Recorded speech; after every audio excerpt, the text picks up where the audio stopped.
Hey there, folks. I'm Matt Hansen. And I'm John Johnson.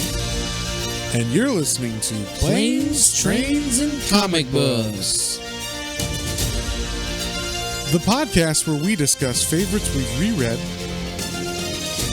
both classic and new comics we want to read, and everything else in between. And here's the comic we picked this week. Hey there, everybody. Welcome back to another episode of Planes, Trains, and Comic Books. Today, we are celebrating Pride Month with a team of superheroes that you might not have heard of before.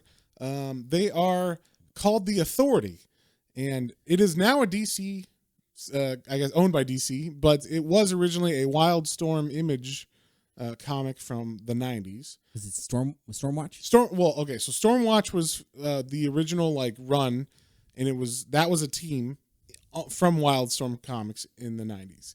And then DC bought Wildstorm from Jim Lee and then moved all those properties, whatever ones they wanted, over to DC. So this is their first they renamed the team The Authority because there was a big blowout at the end of that series, so a bunch of people died and everything. So this was kind of the reboot. We like you, Warren Ellis. We don't want you to not have a job. So yes. And so this is written by Warren Ellis and the art is by Brian Hitch. So Warren Ellis, we've done Transmetropolitan from him. He's very edgy and stuff, so you could definitely feel that in this. And then also he wrote the first 12 issues of this and then handed it off to Mark Millar, who at the time was fairly new to comics. He'd only written some Swamp Thing, a couple other things like that. But then this was one of his bigger books that everybody liked because the art was by Frank Quietly as well. Oh, nice. In that run. So he did 12 issues. And then after that, I think Grant Morrison also wrote some more of it. So there was a lot of big names on this book that you might not have heard of because it's, no one, it's kind of overlooked because it is a Wildstorm book. And that's kind of how they pushed it originally. But the reason why we're doing it for Pride Week is because there is one of the best gay couples I've ever read in a book, in a superhero book, especially in this series called. Their names are Midnighter and Apollo, and they're basically the Batman Superman of this series. I will say in this first story arc that we do, because we start at the very beginning, because we want you guys to have context of the team and everything. There's not much of their relationship in it, but.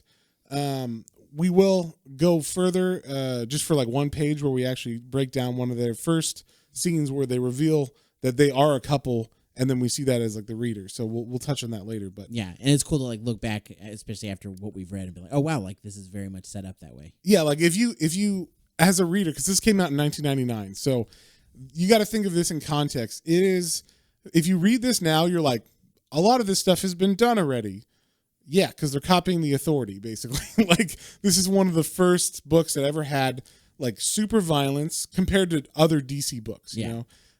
Super, more mature concepts and things like that. The violence is the main thing. And then ideas the team has a female leader who's very strong.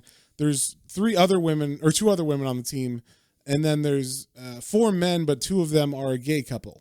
And it's just kind of okay, that's pretty progressive for 1999. Yeah, so you have a really good mix of people on a team. Yes. And then you have a spaceship that's sentient too. So yeah. There's a lot of stuff going on. But yeah, so for the time, this book was pretty groundbreaking. I thought, at least, and especially if you hadn't, I think I first read this in 2005 or 6. And even then, I wasn't well versed enough to mainly indie comics kind of touched on gay characters and stuff. It wasn't so much in the mainstream. There were gay characters in the mainstream. Obviously, if you read more Vertigo stuff, there was definitely that in DC Comics, but that's not considered mainstream. That's their mature line. Yeah. This was not labeled mature. So the idea that this was kind of and it's superheroes too. So it's not the weird Swamp Things or Hellblazer. This is supposed to be hey, you like Superman, Batman? Well, check out these guys. They're a little bit more hardcore, and they're also really good and cool and everything. So, that's kind of where this book was coming from. And is Warren Ellis when he was writing the edgiest of the edgy stuff, this is around the time he started. I think he was doing Transmetropolitan for Vertigo around this time too. And so, he's he's getting his edgelord. He's getting his edge on. Cred on. Yeah, exactly. He's getting his edge on. So, yeah, this is his superhero book. So yeah, we'll just get right into it. This is a new team, like we said, from Wildstorm. They used to be called Stormwatch. And this book starts with death falling from the sky. Yes. Yeah, this doesn't pull any punches right away. Yes, we see Moscow in 1999, I'm assuming is the year. And you know, it's cold as it is in Moscow, Russia. And then all of a sudden you see like, it looks like at first like missiles or something flying out of nowhere from the sky. And then all of a sudden the place explodes, like the what is that called? The Kremlin? St. Basil's. The cathedral. Yeah, the cathedral, St. Basil's. That gets blown up and everything. Of course, what else are you going to show get blown up in Moscow? Yeah. But very iconic. The Red Square, I guess, you know, that's where it is. And so that gets blown up. We see people just vaporizing in this Holocaust, basically. Yeah, it very much felt. The images were like, it made me think of like Terminator 2 with the. Oh yeah. Dude, they totally referenced that. Now that you said that, I'm like, oh yeah, totally. Because you see this skeleton like flying backwards with arms stretched out. You're like, yeah, that's totally Terminator 2. And like, I mean, they're murdering children, like everything, and like you said, it kind of looks like missiles at first, but then as they get on the ground, we see that they're actually a bunch of different people that look very similar, and they all have like unitards on that are black and that cover everything except their heads and neck. And they have a certain symbol on it that it looks like a ring, but it's got 3 dots around the circle. And so, yeah, that's like the beginning of this is just death and chaos in Moscow. And then we cut to New York City, where we get 2 characters who I'm assuming were like pretty big in Stormwatch. What were their names again, John? We got Christine and Jackson. They work for the Superhuman Security and Intelligence Office. Yeah, and they're kind of like the government part. I guess they used to work with Stormwatch, or maybe part of Stormwatch. And now they kind of work with NATO more. Yeah, because what they kind of reveal in this was that Stormwatch, which was a superhero team before, they had a big fallout or whatever where like a bunch of them died and all this stuff happened, and so Stormwatch is no more. Ergo, these guys now have a job working for the UN, and they're kind of like intelligence gatherers and whatnot. And while they kind of explain that to the reader, because once again, this is like, hey, we're launching a new series, as DC called The Authority, so they want to give you all that backstory. They're talking, and all of a sudden, someone bursts in the room, like through a portal. Like a portal just opens up out of nowhere and just like, poof, hey guys, what's up? And it's this person named Jenny Sparks, who is the leader of the Authority, and she is British, obviously, because she's wearing a British flag shirt. You can tell she got that Union Jack shirt on. Oh yeah, and yeah, she's pretty straightforward right away. She's basically like, hey guys, guess what? I'm starting a team back up, and we need to know all the information about what just happened in Moscow. And so like that's basically. They like give her what they know, but they don't really know that much because it just happened. But they're like, we're pretty sure it's going to happen again. Like these guys are coming out of nowhere, and they just literally vaporized. They said half of Moscow, I guess, but a lot of Moscow. So James Sparks is like, well, okay, we won't let we got this team going. We won't let that happen again. Yeah, they're like, we thought Stormwatch was gone, and they're like, and she's like, oh no, like don't worry, we won't let it happen again. We got a new team. It's all good. So. That's a lot to throw on that plate, because you're kind of like, well, how are they going to stop it? They didn't really give them that much information to go on. So it's like, how were they going to know where they're going to attack next?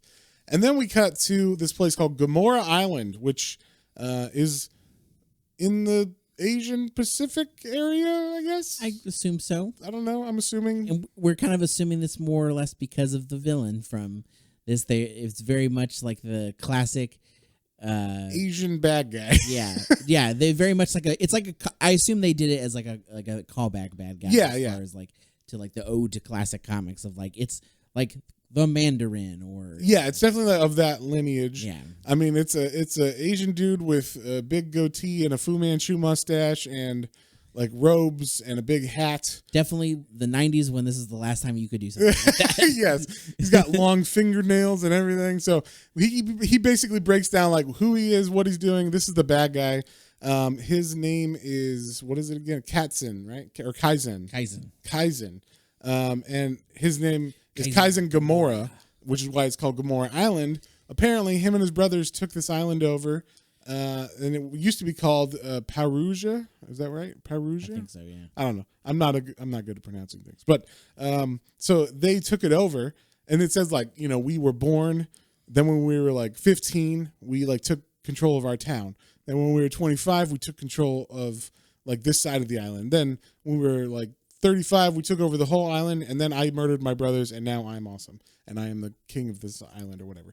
And so it turns out that the symbol that was on the shirt of the people that attacked Moscow is the symbol that represents these three brothers in a circle. So like there's three knots and there's a circle. And he kind of makes it seem like I'm honoring my brothers by killing people and shit, but he's the one who killed his brothers. So yeah, I don't know why it doesn't seem like he really cared about his brothers. Like he cares about them now that they're gone, I guess. But yeah, it doesn't seem like anything like I don't know why he cares so much, but it's just bad guy, you know, like they're just throwing that out there as this new series. And then we see like, yeah, all the people that attacked Moscow, he's got hundreds of thousands maybe of these, or at least tens of thousands. At least a lot of these people, because they say like there's a battalion here, a battalion there, you know, there's lots and lots of these people, and they all look the same. They all look very, very similar. And like I said, they all have the same unitard too. So it's very like, this reminded me of the Master Race, actually, the Dark Knight Master Race. Oh, you know, yeah. when the Kryptonians kind of all have the similar uniform, and there's a lot of them and That's stuff. right. Very, very much similar to that. So at least just the like kind of look of it or whatever. Go check out that episode, Dark Knight Master Race. It's a good one. In fact, go check out all the Dark Knight. Yeah, episodes. we did the whole Frank Miller run, and we'll do the next one whenever he gets. Oh, speaking of, I don't know if you heard, but Frank Miller is starting his own publishing company.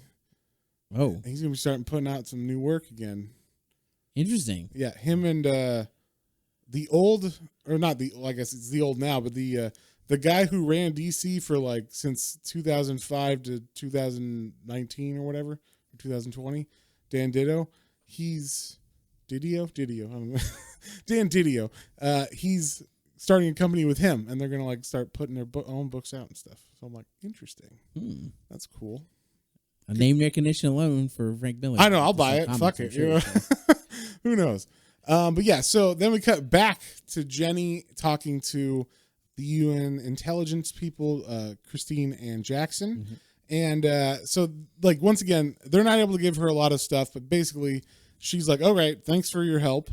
I'm going to take this, and I'm going to bring them to the authority. And that's where we get the name of the team. And she steps back to the portal and disappears. Yes. And then we follow Jenny through that portal to see where she ends up. And we are in like some kind of control room where there's the rest of the authority, or at least some of them, waiting.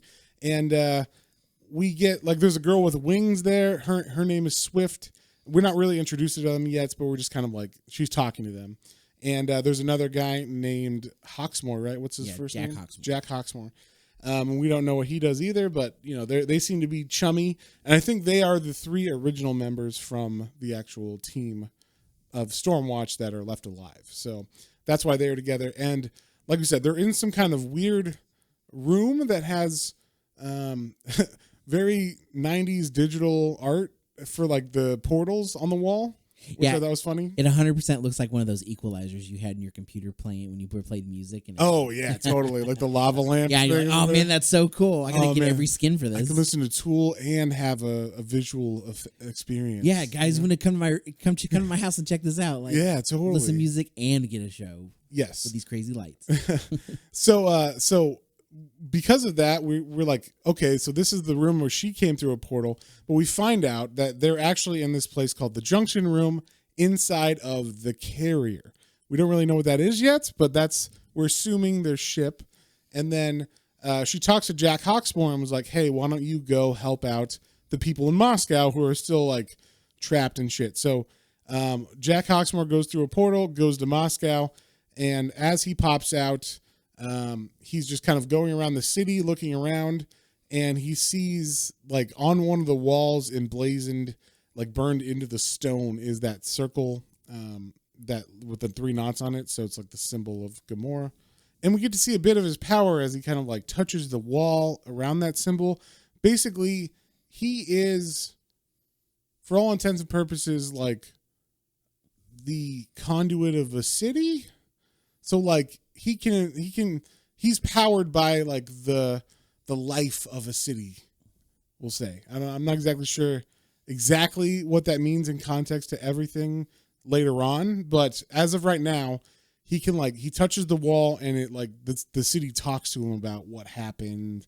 He gets like feelings of, oh, there are people still alive and things like that, and like where they're at and where they're alive and stuff like that. So it's kind of interesting. It seems like maybe when he's fighting, depending on what city he's in, it may give him more power or less power depending on how big that city is. So things like that. Like if he's in New York, you might have different power sets than if you're in London or Paris or something. So it's a very interesting. I've never seen a power. Yeah, they don't go into it too much. They just show him like punching fucking through people's faces and shit. So like obviously whatever city he's fighting in later, like that's this extra powerful. So and then we get introduced to as we cut back to the carrier and Jenny Sparks, we get introduced to another character named the Engineer, and she's actually the second engineer, and apparently she like is a doctor who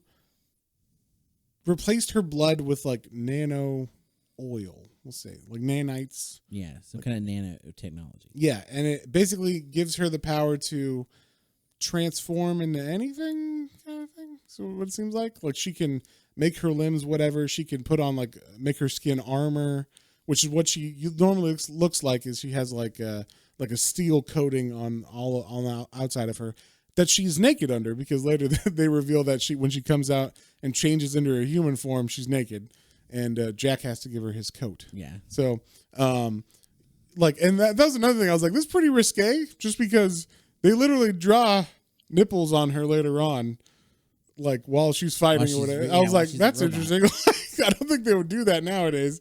Like, I mean, we all see like the skin tight costumes on men and women in these, but very rarely do they actually draw the nipples in like just rings on the breasts. So it's kind of interesting that they did that. But this was edgy. We're going for edgy in this, So we get to see her, and she's talking about like the mechanics of the ship, basically, right? Like all that kind of stuff.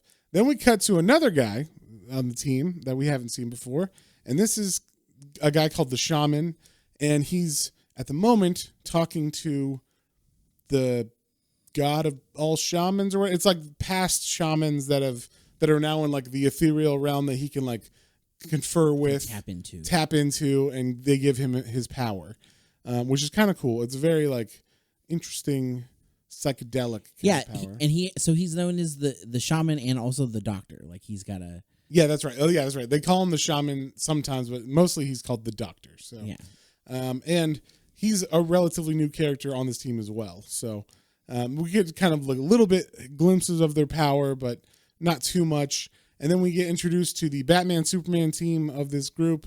It is the Midnighter and Apollo.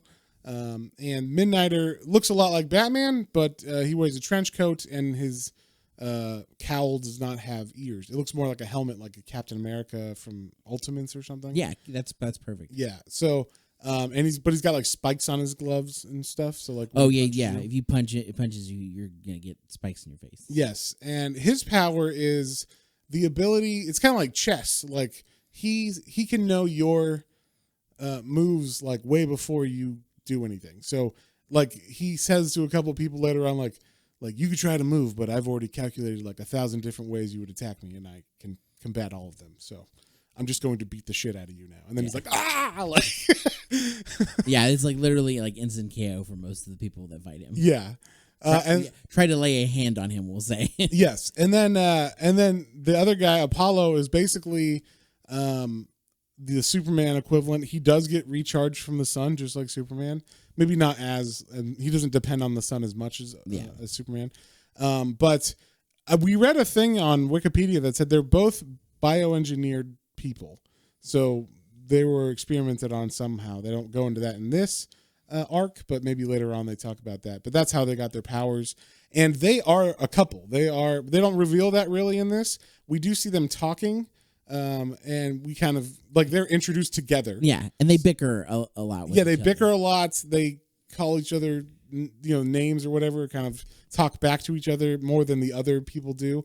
And it, when you know that they're a couple, that makes more sense later on when they reveal that it's kind of like, oh, okay, I can go back and see. Oh, they were laying the seeds for all this stuff. But very, very good. And I will say, like this is one of the best couples, or gay couples that I've ever. And this is actually one of the best couples I've read as like a superhero pair in any superhero comic. So I enjoy them a lot, and that's why I was like, let's do them, even though we're not doing the arc where they do become a couple, because I wanted to, introduce you to them proper or whatever. But yeah, so we get introduced to them, and everybody, like all these new people that came into the team, everybody except Jack and Swift and maybe the engineer seem to be like, we don't know what's going on exactly. We're called here by Jenny kind of thing. Yeah. Like we're all brand new and we're starting off without knowing each other very much. And then like we also see the outside of their spaceship, the carrier that they are on. It's not a space. It's an interdimensional ship or whatever, because we find out that the carrier is actually, what's the name of that new movie that came out? Everything Everywhere All at Once. Yes, yeah. It's that, but in a ship, and like literally, it floats around the Earth like it's orbiting, but it also inhabits all other dimensions and it's in this other realm. I don't remember how to say it. It's like Diva Hackneric realm. They said, sure. and basically, it's that it exists and can basically teleport you anywhere that you needed to go, especially on Earth, like, since it's orbiting it. Yes, that's why it has portals that can open up anywhere. But also, it is a sentient ship. Yes, so it has a mind of its own somewhat. Yeah. Like the engineer's talking, and she's like in one part, and she's like, I don't know if it's going to let us do that or whatever, because it does what it wants sometimes. So talking to it's kind of interesting. But then we see the second attack, while the Authority are trying to figure out when the next attack's going to happen and where. It's already starting. It's starting in London, and Jenny sees it and is like, oh my God, you don't attack London, you sons of bitches, because she's British. And so they teleport there instantly, which is, I just love that they can be like, where's the attack? Here, let's go. Like they just run through a portal and they're there. Like there's no flying. It really takes away from the like, how does the Justice League get to like El Salvador? Or whatever, like from Metropolis in. We know how the Flash Superman gets there, but everyone else. Yeah, but everybody else is just, just Hot Girl can't really fly too fast, can she? Yeah. That's true. When they show the teams show up at those places, they always show up together. Yes. But so does that mean Superman and Flash are like holding back, like, all right, guys, let's go? Yeah, the skin just rubs off everybody as they fly like almost as fast as the speed of light or whatever. They're like, everybody hold on. Yeah. Clench your butts. Friction burn. Yeah, so yeah, they all are able to teleport, which is very useful to this to London, where they're attacking again, and they're not letting it happen as bad as it happened before, because like the Authority's there now. Apollo shows up. One thing I like about Apollo is that he's got this like glow on his head at all times, especially when he's fighting. There's just like like an orb of sunshine around his face, which I enjoyed. And then we see him like rush in and attack everybody that are attacking the town or London, and then we see Midnighter come in and he's like grabbing people's faces and shit, and it's like, oh, this is cool. Like kind of get to see him in action. You see the engineer make like guns out of her hands and like start shooting people, bad people I should say, and these are all the bad guys they're fighting. And then the shaman is like turning, like he explains his powers as like everything is made of matter, right? So all I have to do is be like, you're a bird now, or like your body is now a flock of seagulls or whatever, and they will just turn into that. And it's like, like so he can like change. He's like a matter rearranger kind of basically. So that's like his power, but he does it magically. Yeah, I literally, there was a line he said, it was like magic is all a like just a manipulation of matter or something. Yes, exactly. Like it's a science or whatever. But we get the like full introduction of them where like it says Apollo, the Sun King, Midnighter, Night and Bringer of War, the Engineer, the Maker. Yeah. the Doctor, the Shaman, Jack Hawksmoor, the God of the Cities, Swift, the Winged Huntress, and last but not least, Jenny Sparks, the Spirit of the 20th Century. Yeah, and she's the spirit of the 20th century because she's actually 100 years old, and this is 1999 if you remember. So like this is literally like her 100th birthday coming up, and then she is electrically powered. We find out Jenny Sparks was the only one we didn't really know what they did, but yeah, Swift she's got big wings. She's kind of like Hawk Girl, but she like flies around. And then Jack Hawksmoor, this is where we get to see his power in a city.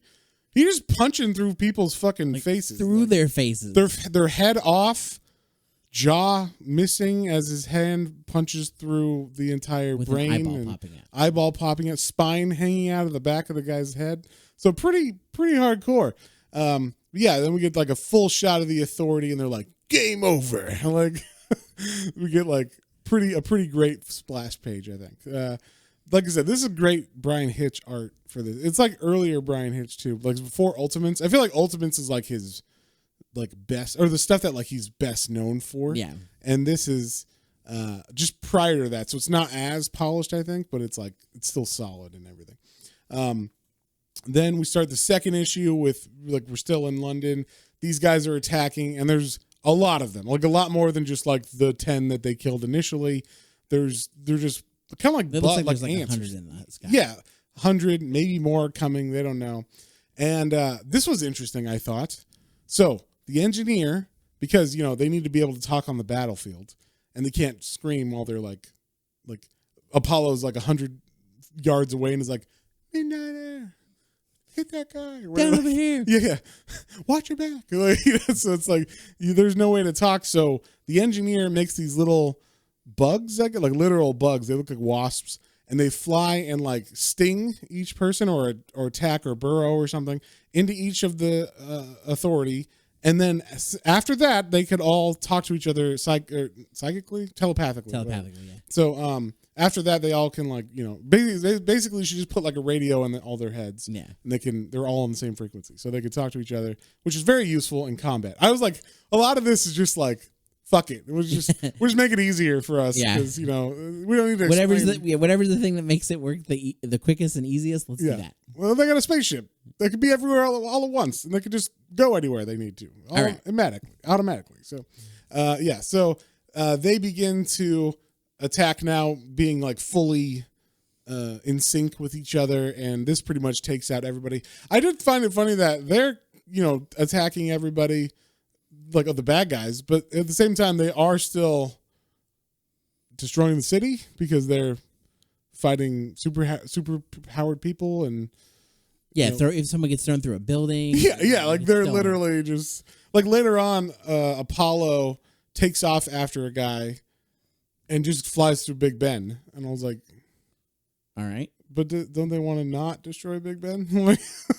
But it doesn't happen. But the way that they end up defeating these guys is they had a plan, because like I said, they can all talk to each other now. So part of their plan was, we got to get them facing the Thames, like with their backs to the Thames River, and then we will come from the front and kind of herd them in, and then Apollo grabs the ground and breaks it apart that they're standing on, and they all fall in the water. And then Jenny Sparks is like, guess what? Electricity and water don't go together. Exactly. And she just kills them all with electricity, which is pretty great. Like, I was just a shot of like it's kind of like if you go fishing with a battery or something. You just throw that sucker in and just see the fish float to the top. Yeah. That's basically what the shot is, which is funny to me. But and then we get like the first kind of introduction of what Midnighter, his powers are, like exactly. This is a pretty cool scene. One of the guys is the guy that's left. One of the bad guys, he has a kid that's hostage, and he's like, "Don't! I'll fucking kill him! Don't! Don't come any closer." Yeah, I'm gonna leave now. And Midnighter's like, "You ain't doing anything. Put the child down." And he's like, "What do you mean?" He's like, "I've gone through everything you could possibly do, and there's no scenario where you win. And if you don't believe me, just don't do anything. Don't put that kid down." He's like, "I'm not gonna do," and he starts pulling back on the kid's head like he's gonna snap it or something, and then all of a sudden Midnighter's like smiling, and then he just attacks, and you just see like the guy be like, "Ah!" Like, there's not even punches. You just see the dude's arm backwards and then going the wrong direction, and his teeth are missing, and he's flying backwards with blood coming out of his face and his nose, and his suit is all torn up and everything. So and the next panel is Midnighter holding the child, like, yeah, I told you so. Yeah, exactly. So it's pretty cool way. It's like instant KO, basically. He's like Batman if the Batman had like a superpower of, actually being able to know exactly what the guy's going to do or whatever. It's like he's playing one of those Batman games where you can see people attacking you, so you can stop all of them. Yes, and that guy, as he's like trying to run away, or is it that guy or is it a different guy? I guess it's a different guy. My bad. So there's one more guy who Apollo is fighting, and he like throws him. This is where I say he like throws the guy through Buckingham Palace. Is what I think it is. I think that's Big Ben. Just the tower had already fallen there.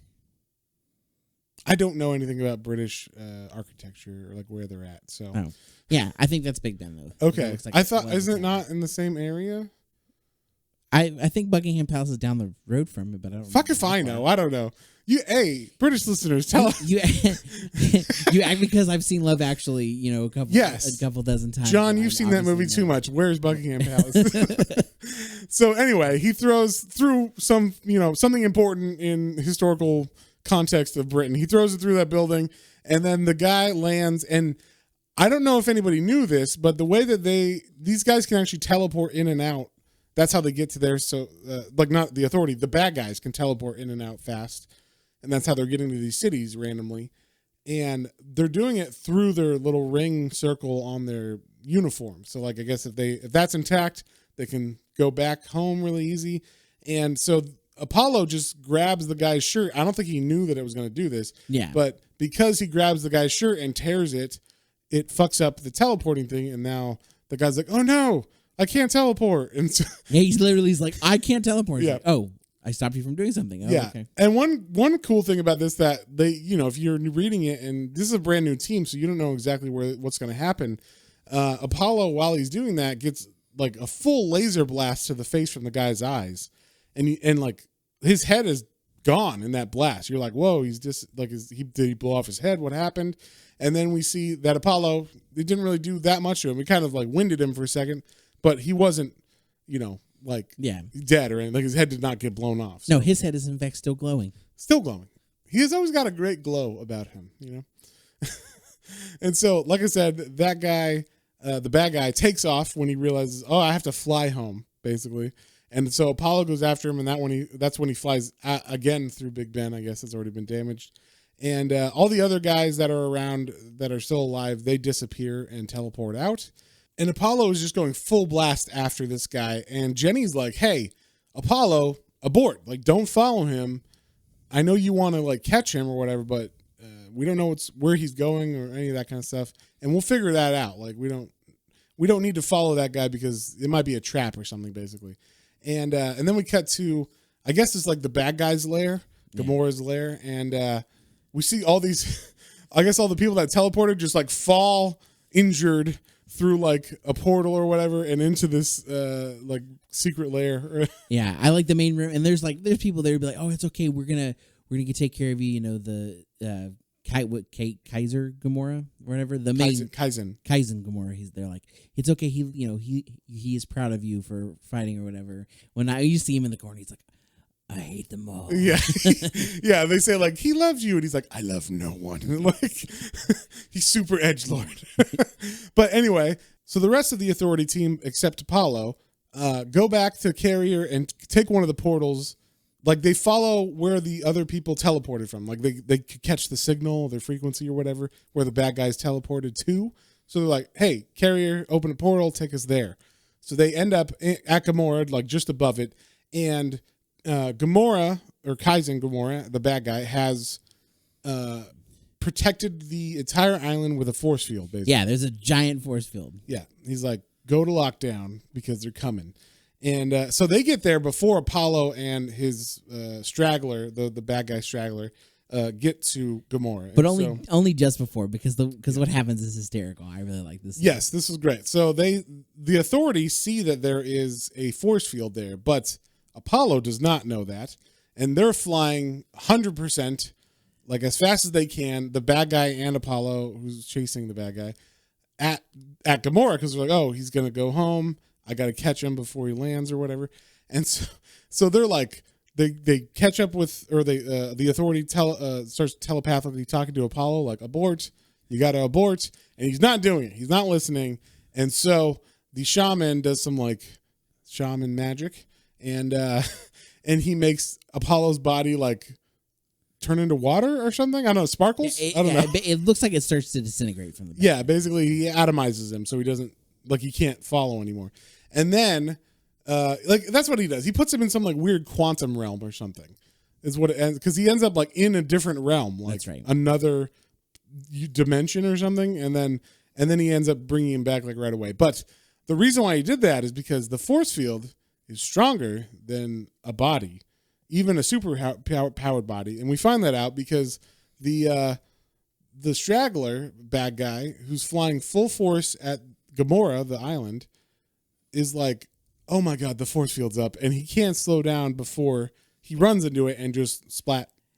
It's like a bug hitting a windshield. Bug hitting a windshield, splat. It just splat, but a human being or a person. Yes, and a bad person. A bad person. So one thing I like is right before he hits, he goes, "They raised the curtain. What a lousy day." And then, so like, it's just a funny way to have that guy die. And so then the shaman has to like go talk to Apollo and be like, "Dude, calm the fuck down. I had to bring you here.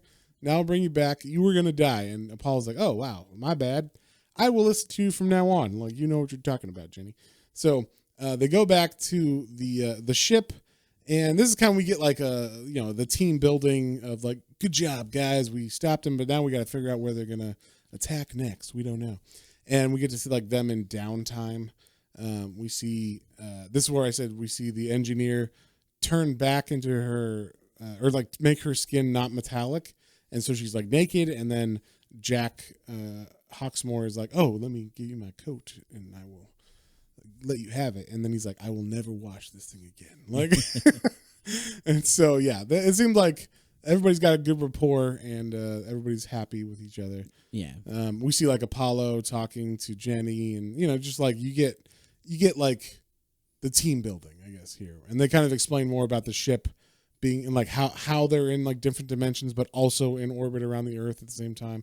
And I'm not going to pretend like I understand it. I am no. I mean, to be honest, she's just like, man, I'm so glad. Like when I was rebuilding this team, I just happened to come across. I literally happened to come across this like 30 feet long by like no, it's way bigger than I'm that. sorry, it was 300, maybe it's 300 feet tall or whatever. Yeah, by like whatever, like sentient ship that can like take us anywhere. It's so lucky. I'm just so lucky. It was just floating there, and it let me into it and let us use it as its base, as our base. So like it's just fun. Yeah, it's just I kind of appreciate the like glossing over of shit that nowadays would take 12 issues to do, because we got to explain everything, and like even with that explanation, it still doesn't make any sense. Yeah. So why? Like just cut to, hey, we got the ship, it works great, we can teleport anywhere we need. There you go. You know what? This is the one time I will take just a side little tangent on that. This is the one time I will take the pushback and the like fault on for being a Star Wars fan, because I feel like it's the Star Wars fandom, and myself included, that are like, love all those little Easter eggs, and so love to know how every little thing works in it.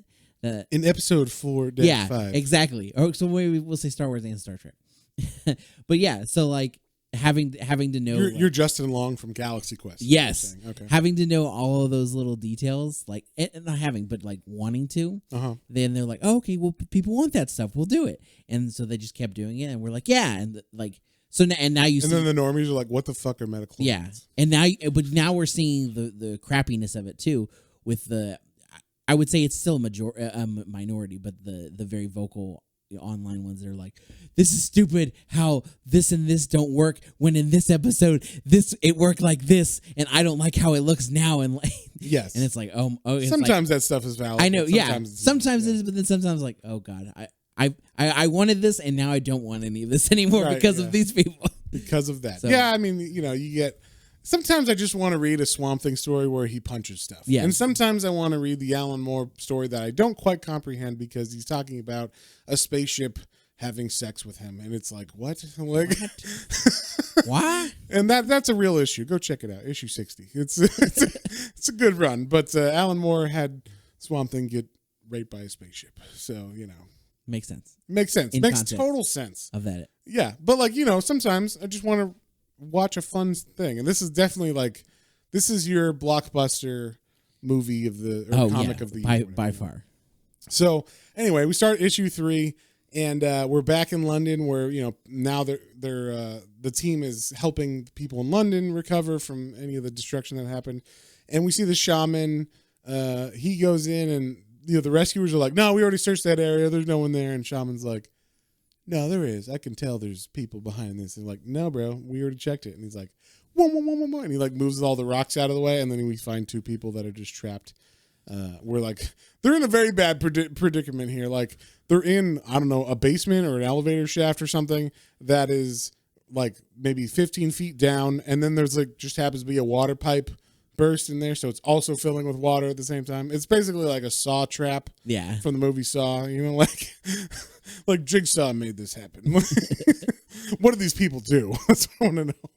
But yeah, so he saves their lives, and then we cut to the carrier where everybody's kind of like, yeah, good job, team. And now they're back to business where they're trying to find out the next city that's going to get attacked, because they don't know how many cities, because they didn't know that Gamora had 2 brothers, but yeah, Kai's and Gamora, and it just so happens that they saw the symbol now on everybody's shirt, and they have that like in their minds, and they have like a 3D representation, like a hologram representation of it in the control room, and then they're like, wait a second, Moscow, London, if we put the 3 rings or the 3 knot ring over the Earth and put Moscow on one end, it lines up with London and another city, L.A. Bumpa. That must be where they're going to attack. Yeah, so now they know they're going to attack in London. I'm sorry, in L.A. And then we cut to Gamora Island where Kaizen Gamora is watching the footage of the newly established authority, and he's like, "What? I thought Stormwatch was dead." Like, because he was the reason why he did this attack is because he's like, "Well, Stormwatch isn't here. I mean." Yeah. Perfect time to attack. Yeah, my time to shine. Yeah. And so, like he was like, what? How come they're here? Like I thought all these guys were dead. This is bullshit.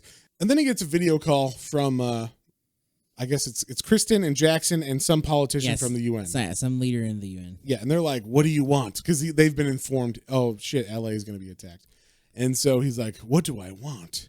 I want the world to burn. Ha ha ha ha. Like he just does his evil maniacal laugh, which is I mean, basically you see and you think about a couple of the things he said, like he doesn't like care about anyone, doesn't love any of the people, which apparently he also he created. Like we find out that the people, that the bad guys, like the army of bad guys he has, are actually clones of his brother's DNA. Yeah, like both brothers and their mom. I don't know. No, both brothers and like some kind of superhuman. That's what it was. Yeah. And it's like manipulated and like manufactured people. Yeah. So like he just literally clones hundreds and hundreds and hundreds of these. And just another reason. It's all cannon fodder to him. He does no care in the world. Exactly. And then he's like, they're like, well, why are you doing this? He's like, oh well, because like my family was the greatest, and like I'm the only one left because I'm the greatest. Yeah. And fuck you. I don't care. Exactly.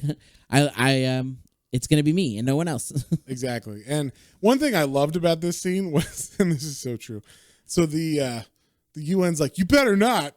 That's an act of terrorism, and I will sanction you through the United Nations or whatever. And he's like, oh no, I'm so scared. Like not a sanction. Don't slap me on the wrist. He's like, you realize I love terrorism. Yeah, I'm a big fan. All right, fuck off. Gamora was built on terrorism. So, and then, it's just funny. You see like the UN guy be like, oh, I can't do anything. Like, he's like, why? And then Gamora's like, because I can. I'm like, that's why. So yeah, it's just like, there's no reason or rhyme behind it. He just likes seeing people die, and he wants his symbol to be like known all over the world. Yeah. And I love, he's like talking to them and like just kind of saying the same things like, yeah, I will dominate all. And he has like, I guess, a servant come in, and he takes one of his long fingernails and carves his symbol into her face, like around her entire face. Yeah, he like draws the circle and then like stays in a couple spots and digs in for digs the in knots. the knots. Yeah, like that's so creepy. And also, like we said, he's actually literally making the knot on Earth. So he's like, I'm turning the Earth into my fucking territory. Like I'm claiming it basically. Yeah. So yeah, he's a pretty badass villain. He's going all out. And then we cut to the carrier where the authority are meeting, and they're trying to figure out how they're going to preemptively like strike and figure out what's going on, or like how to defeat Gamora. So they all convene, and they come to the conclusion that Midnighter will be going in stealthily undercover, and they don't show how he gets there. There's a force field around the whole island, but I'm assuming it maybe stops at the ocean top or something, because he's able to get in. So he can't teleport. He's got his way. You know what? He worked out every way for it, and he yeah, exactly. There you go. You know what? That's not a bad explanation. Maybe he knows with his power, like how to get in, kind of thing. He knows the one weak spot, or the one, or how to go under it. Or his power is kind of like Domino from Deadpool, where like he can like it's not like she actually figures it out or knows it, but like just she's able to get through everything because she's always lucky. Yeah, but this is like he's reasons it out or whatever, but it's the same end result or whatever, something like that. Maybe that's why they don't really say. But anyway, he does end up going to Gamora Island, and he gets in somehow. We don't know, but he's there, and he's talking to them. It's nice that their telecommunications can also go through the force field as well. They don't explain any of this, but but it's just, hey, let's move the story forward. All right, I'm in Gamora. God damn it! And instantly, as he's standing there saying he's in, a guard walks by and he like punches him, or a Midnighter punches the guard, and the guy is super powered because he just like I guess we assume most of the people here are. I assume, but yeah, he just like falls down and is like, what the fuck? Like, what are you doing here? Why would you dare hit a guard of Gamora? Like, I am a senior guard or whatever rank he is. And then Midnighter's like, oh, well, my bad. And then like the next scene you see him, they're just fighting again. But then we cut to LA where the rest of the authority has gone because they know the attack's going to happen. So I guess the plan is for Midnighter to go in and figure out how to like maybe turn off all these clones or whatever that are going on. Yeah, get in, turn off the shield, and then like figure out a way to help. Yeah, like maybe stop the cloning too. Cause, yeah, you can just grow more and more and more. So yeah, and as the authority get to LA, the clones begin to attack.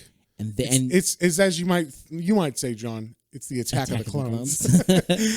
But literally, like the way they're drawn on this page is you have tons of big ones, and then they get smaller as they go away. But then there's like specks on the page of like human-esque forms in the background. It's like they're literally like thousands that are coming. Yes. This is not a small thing. And then they said like, oh my god, like this must be like more and more battalions in reserve than we thought. Because they're all coming. So then issue 4 starts with the fight with Midnighter and that guard guy continuing, and we see like this is where like you get the really good feel of like Midnighter just fucking loves punching people in the face. Like he's a big fan of that. He's even got spikes on his gloves that are kind of like little baby Wolverine claws. Yeah. and yeah, he's able to like take this guy out no problem. Even with superpowers, the guy tries to like he never lands a blow on him. Yeah, he never the guy never lands a blow on Midnighter, and and Midnighter's able to just beat the fuck out of him. Not a problem, which is kind of cool. I mean, he's very, very good at fighting. Obviously because he knows he's good at what he does. Yeah, and what I do is murder people. Yeah, so he gets past the one guard. That's all he needed to beat was the one guard, and then he's like in the center of the town. So like. Basically, the bad guy's base was guarded by one guard in the alley, and then he gets past that guy, and then he walks up to the main gates, and then we cut back to the authority, who are now like, okay, this is going to be a big fight. We got to do what we can to save L.A., and this was one of the cool things is the Doctor or the shaman, as he's also called, is like, oh shit, like I don't know if I could do this, because we find out as he goes into the shaman realm or whatever and goes to talk to all his shamans because he's scared. We find out that he's relatively new at this power. Like he says, weeks new. Yeah, he's like, I've only been doing this for like 2 weeks, and before that I was a junkie, like who just like read a lot of books about magic and shit. Like he's not prepared for this at all. But basically, because he's got all the wisdom of the past shamans in him, or through him, he is prepared. And they talk him, and they're like, "Don't worry, when you feel like you need us, we'll be there," kind of thing. And so he's like, "We live inside you. The power lives inside you." And so then he gets all like happy again. And then Jenny's like, "Doctor," as he like reappears in their realm. And he's like, "I'll do what I can do." And then he like does a Jesus pose, which is nice. And all this light beams out from him. And everyone, or like not everyone, but a really good big chunk of that giant force of clones they get turned into like shards of glass, but not real glass. Like it's not sharp or whatever, but it like it doesn't kill anybody or cut anybody. But it's definitely like maybe like confetti glass. There you go, confetti glass. I don't. It's candy glass, like in the movies. But yeah, so all of them turn into that, and then when they land, they just sprout into trees because you don't want to leave glass everywhere. Yeah. So all these trees begin to sprout out of the ground because, he can he can convert matter into different types of matter. So he made all the bad guys trees, and he's like, "Hey, that was great. I feel awesome." And then as he says that, he basically has like a stroke from using so much power. And Jenny's like, "Oh my God, the doctor's down, and there's still people here." And so yeah, the clones were not all killed. That was just a good chunk of them.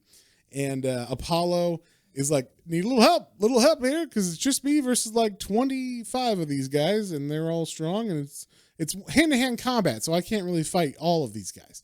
And he's not getting any backup. Like everybody's busy because they're a fairly small team, and he keeps being like, anyone, I'm getting beat here, And the engineer is like, I can kind of see you. Okay, let me go help you. And so she finally goes over to him, and I thought this was fucking the coolest thing ever, because she's got like nano particles, right? Like, so she builds this like orb shield really quick out of like from her body that looks like little like a orb of lights surrounding her, like in a big like force field kind of thing.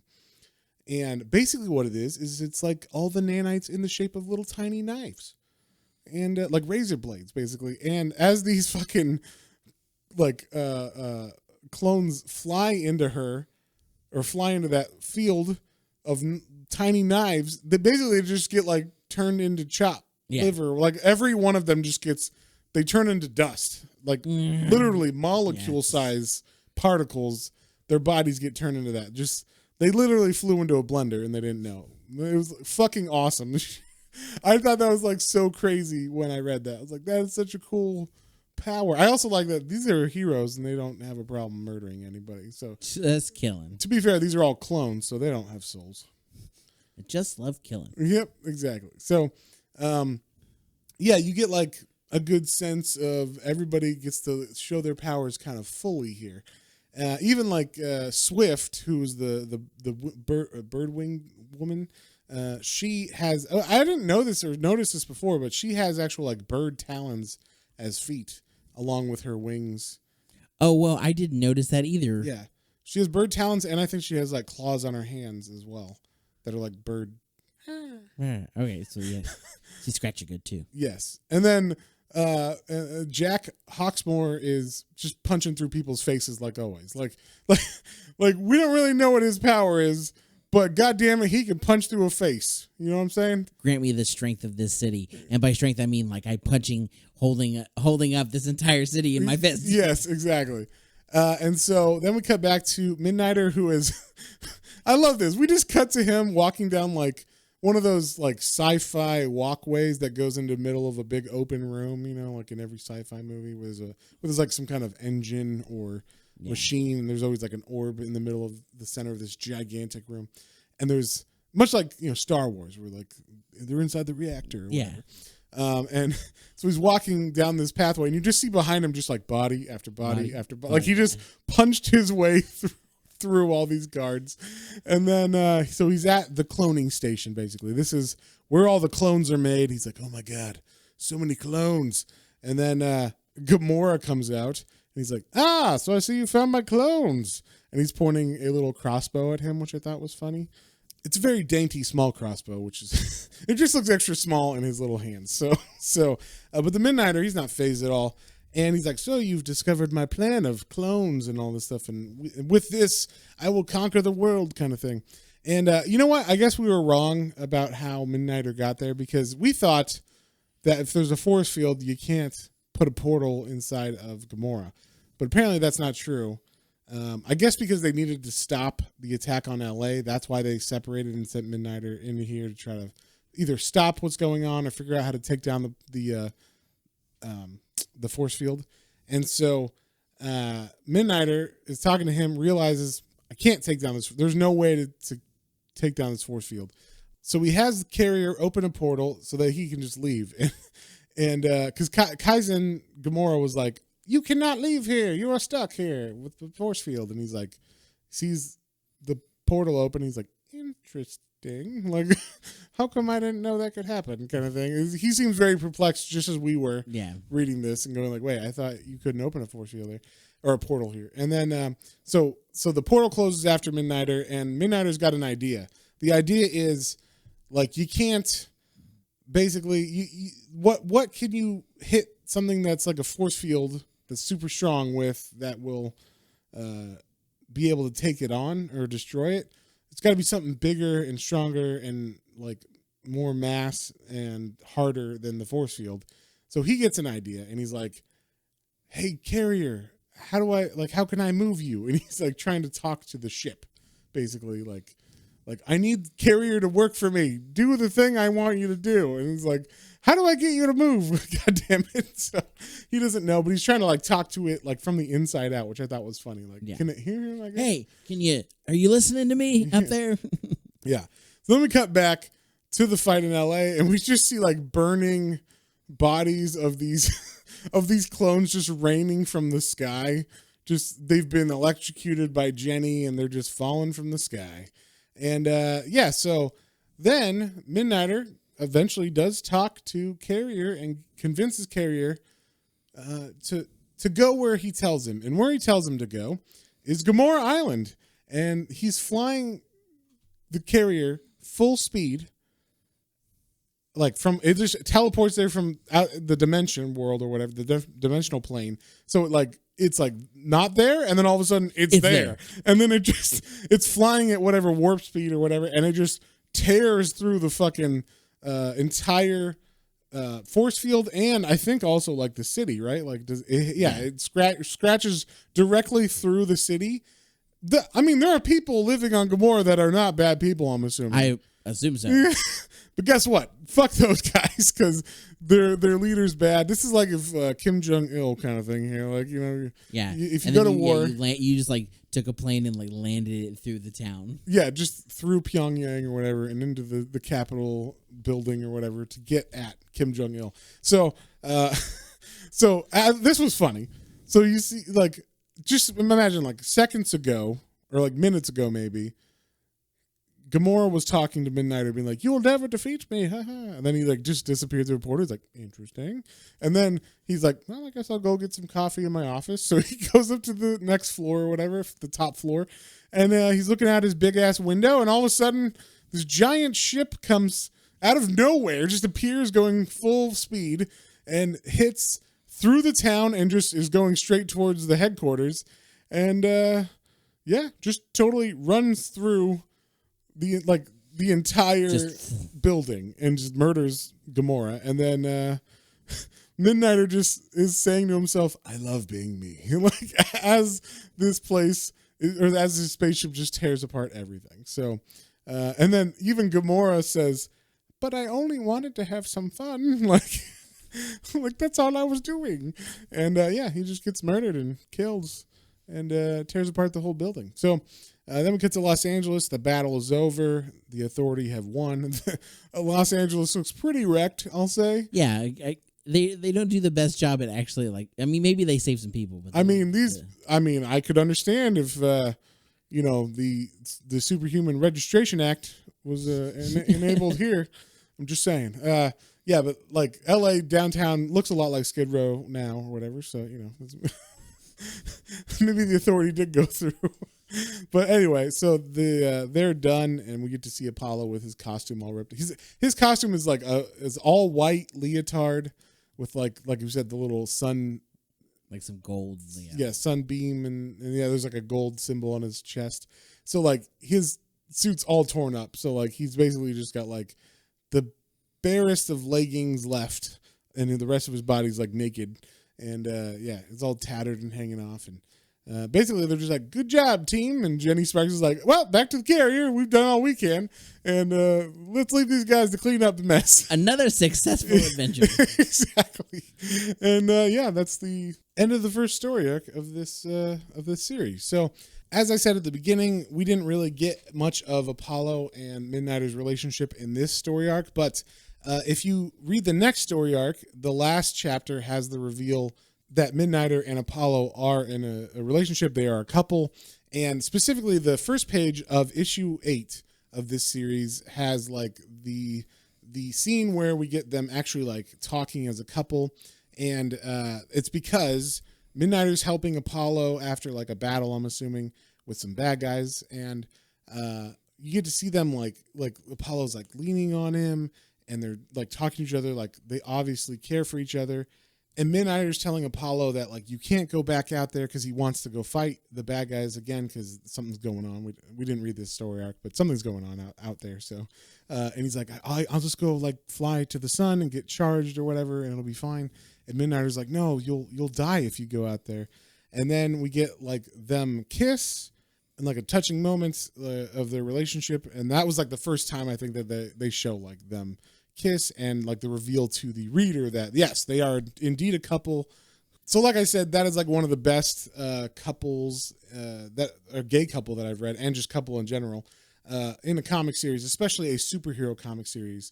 I don't know, they just did a really good job of like building them as a team, and then specifically Midnighter and Apollo are always like together in rooms, and like they came together on the spaceship at first, like when Jenny called them and stuff. So you could tell like, oh, okay, like it makes sense when you go back and read. Oh yeah, like they were setting this all up. It wasn't like a random thing that they were like, let's throw this in. So yeah, I just want to point that out because like I said, it wasn't really like a thing in this first miniseries. But anyway, so John, after reading this, what would you give it? What did you think of it? I liked it. Again, I looked at it in the context, like you said, it's the 90s. And it's one of those takes where, like they're kind of like ahead of their time as far as like, being progressive with some of the things in the comic, as far as like being a little edgier, have, death right away. Like they're actually showing people purple get it obliterated, like Terminator. You have heroes killing people and stuff too. Yeah, exactly. You got the heroes killing people. And then you have a couple. Yeah. So, for the LGBT community. So yes, and so with that, I mean, there have been a lot of different things after this that kind of feel the same. I'll say like this kind of feels like Ultimates to me. Yeah, there's like that was like the edgy version of the Avengers. So there's a lot more violence in that. There's a lot more, and it ups the ante on everything. So I felt like this is kind of like the predecessor of those things. So if you like those things and you read this, you might be like, this kind of feels like a more basic version of the stuff that I like. But I would say that this whole series overall actually gets, it only gets better as you read further. And then also those things took from it. So like, this was like a groundbreaker kind of thing. But anyway, what would you give this one, John? I would say overall, like you said, the art is really fantastic in it. I like the designs, especially of Apollo and Midnighter. Midnighter, yeah. I don't know. I forgot all this. The Dark Knight. The Dark Knighter.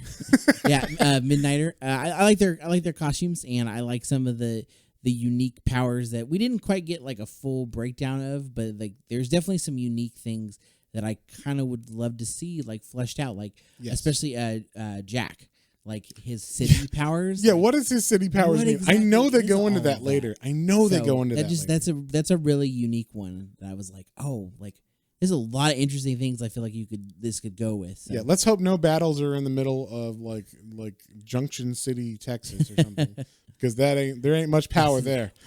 Tumbleweed power. Yeah, yeah. Yeah, he's not he doesn't even have like hard punches. They're just like, did you tap my face? Like, Yeah. Oh, stop! You're being annoying. You're scratching my face with weed powers. So yeah, but yeah, I liked it a lot, and like you said, it was fun to read one where, like at first I was like, this is a little corny, and then I was like, oh no, okay, they're just like. Yeah, don't get bogged down by. Yeah, don't get bogged down by things. It's just let it happen. I was like, that was nice to read because yeah, like you said, especially being like a Star Wars fan, sometimes you're like, I want to know every little detail and like where all these things connect and how everything works.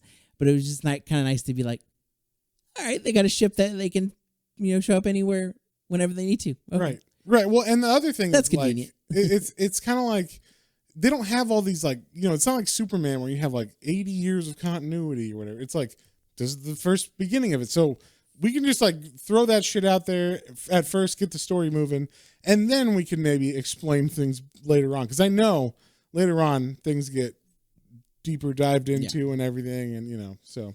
Well, and maybe that's one way to beat that initial the initial dive when you go into characters and you kind of because that stuff can be kind of daunting when you first read it, and it's the first trade or whatever. Especially with, like we said, like some of their powers seem like very unique and distinct. Yeah. So yeah, I mean that's a better way to look at it. This is one way to kind of get over that initial hump that you get sometimes reading the origin story of a character. Yeah. So for sure. Yeah. Fuck the origin story. Just they already have it. We already have this. Just move forward. And anyway, they're fighting a bad guy, and we get to see a little bit of their stuff, make you interested in them, and then we'll flesh that out later. Yeah. Kind of. Well, don't worry, we'll get to all that. Yeah. Yeah. Exactly. Just sit back and enjoy. Exactly.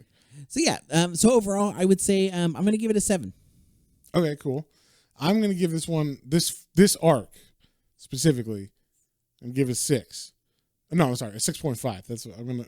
I was thinking 6.5 because it's the introduction, right? So it's not it's kind of throwing you in there, and then it's like, hey, check out all this cool shit, but we don't really flesh it out, obviously. But I thought it was a really strong story. As a start off, it's kind of like I said, a popcorn blockbuster. You read this really fast. It's 4 issues. So like, no harm, no foul if you don't like it. And if you do like it, just keep reading. It's great. So like, and I think the whole series is a total of 24 issues. So there's 12 of Warren Ellis writing, and then there's 12 of Mark Miller writing. And Mark Miller, who is fucking super huge now, but he is the creator of Wanted, Kick-Ass. He wrote The Ultimates that ended up being like the main inspiration for all the Avengers movies that came out, or at least like the Captain America and that kind of stuff. And then also he did The Kingsman. So just super big writer now. And this was like his early stuff. This is him cutting his teeth, trying to like make his voice, work on making his own unique voice kind of thing. Yeah. So. It's a really good series. I really love it. And if this intrigued you at all, definitely check it out. I know on Hoopla, they have like both volumes up there to read, which is like 12 issues within 12 issues. So you could power through it if you wanted, and or just go buy it because it is fantastic. I would highly recommend The Authority, all of it, or at least this first run. I know later on they get to like the Midnighter has a mini series and some other characters have mini series, but I didn't read the mini series on Midnighter. That came out when I was at the comic book store. And I was just kind of like, oh, it's not written by Warren Ellis or Mark Miller or Grant Morrison, so don't care. Yeah, I didn't know who the writer was. It ended up being Chuck Dixon, who I would probably read now because he wrote all the like Batman Nightfall stuff in the 90s and all the Batman stuff in the 90s, like Nightwing, Birds of Prey, like all that stuff. So nice. Robin, all that, like that was all him. So I was like, oh, I didn't know that at the time, but I would probably go back and read that now just to see how it is. But not my favorite writer, but I think he can carve a story if he, pretty good if he's got the right motivations and stuff. But yeah, so switching gears here, we're going to talk about our Patreon, because we had a poll this week on what we're going to read, like viewers' choice poll on what we're going to read this month. And because we have like a small amount of Patreon members this month, we are going to, we put 4 characters out. Like, what do you want to read? We said Deadpool. We said The Spectre. We said Hawkman. What was the other one? Animal Man. Animal Man. And we got back the votes, and we had a tie between Animal Man and The Spectre. So instead of just doing one of those, we're going to do both. Both. So we are going to be reading next week The Spectre from the 90s. And it is by John Ostrander is the writer. And I have read this specific trade that we're going to read, but John has not. What do you know about The Spectre, John? The only thing I know, we saw him a little in, I think like one of the Infinite Crisis, or one of the Crisis series. Yes. And I know that he, at least one iteration of him is he was a cop. He died in the Force, and then he got some kind of power to like come back and be kind of like judgment of people. Okay. So yeah, there's actually been 3 Spectres. 3? Yeah, I think only 3.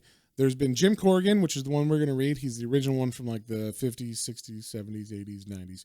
And then there was the Hal Jordan Spectre, because when Hal Jordan died, when he turned evil and then died. Oh, after he died killing Parallax or whatever, he becomes a Spectre.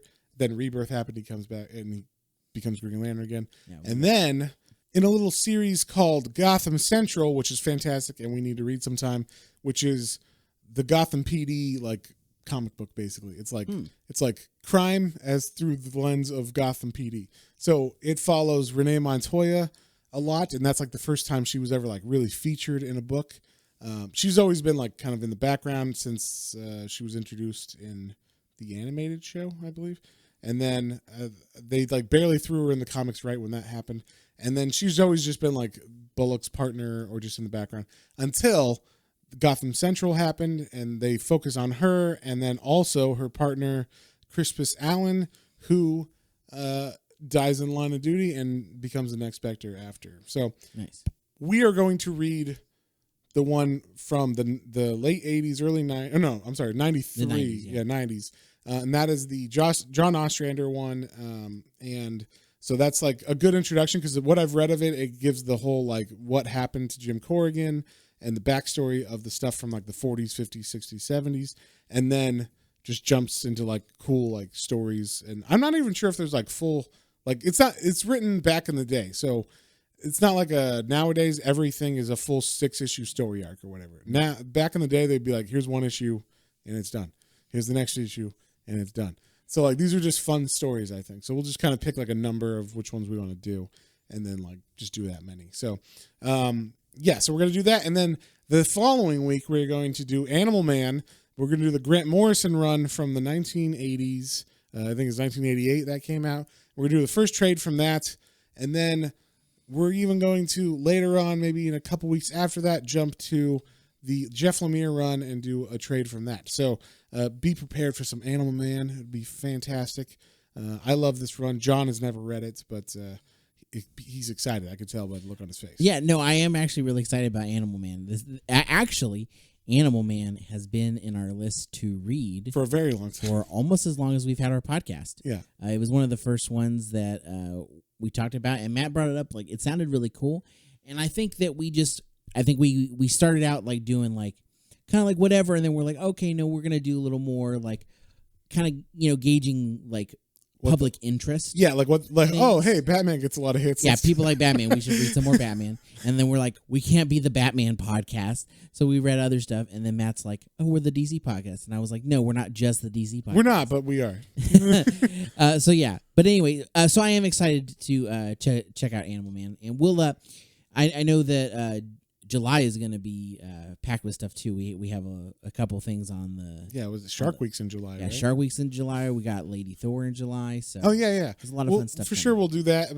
But if you'd like to vote on these polls, like if you want to actually invest in your listening experience and pick something that, like even if we have a couple more people, we might still throw in like, hey, if there's a tie or whatever, we'll do one or two of these picks. So until we get like millions of patrons, and then we'll have to just do one. But but yeah, we're gonna switch up the poll too. It's not just gonna be based on characters. Sometimes we'll do genres. Sometimes we'll do companies.